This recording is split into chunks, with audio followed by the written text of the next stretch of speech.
Hello students, we are learning lesson number 6, standard 10 science, and this is video 3. Our next topic is nutrition. What is nutrition and explain its types.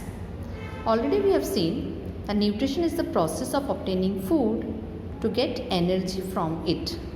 The process of obtaining food to get energy from it is called nutrition.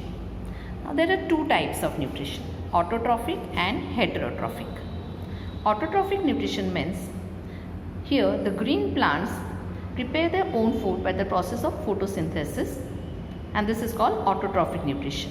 In autotrophic nutrition, organisms synthesize their own food like carbohydrate using water, carbon dioxide, chlorophyll in the presence of sunlight.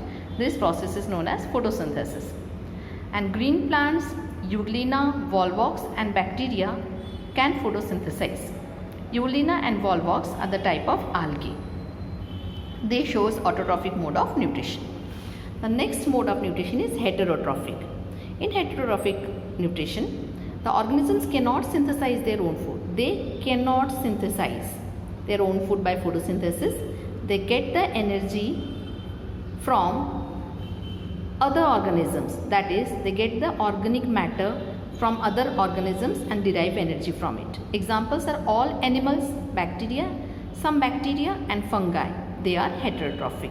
Some bacteria may be autotrophic, some are heterotrophic.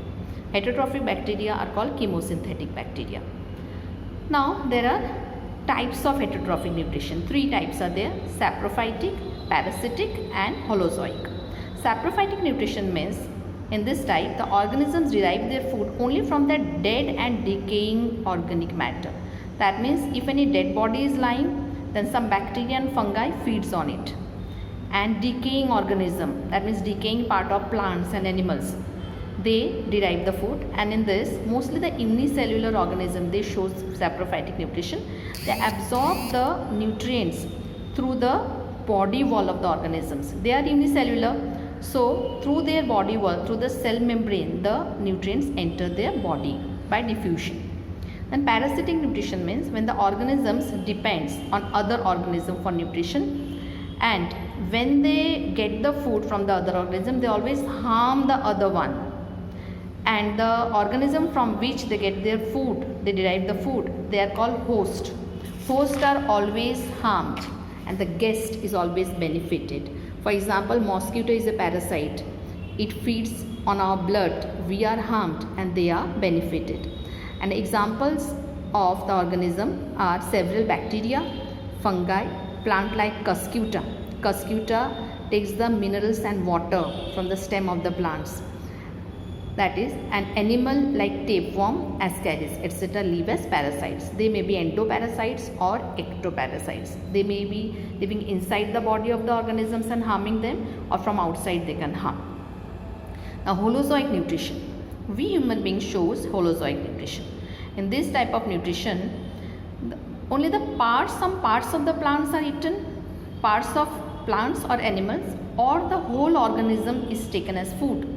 And then they are digested with the help of digestive enzymes into simple substance, and then they are absorbed by the body cells of the animals, and the undigested part of the food is thrown out of the body through the process of egestion. Examples are amoeba and human beings. Amoeba is a unicellular organism. It shows holozoic nutrition. Human beings also shows holozoic nutrition. In holozoic nutrition, three processes are there. The process are ingestion. Ingestion is taking the food inside the body, and then digestion, breaking the food particles into simpler and simplest substances, and then after digestion it will be absorption by the cells, assimilation means getting energy, and then egestion. So there are certain steps in holozoic nutrition, and this holozoic nutrition will be learning in detail about the amoeba and the human beings later on. So for today that's all. We'll meet in the next video.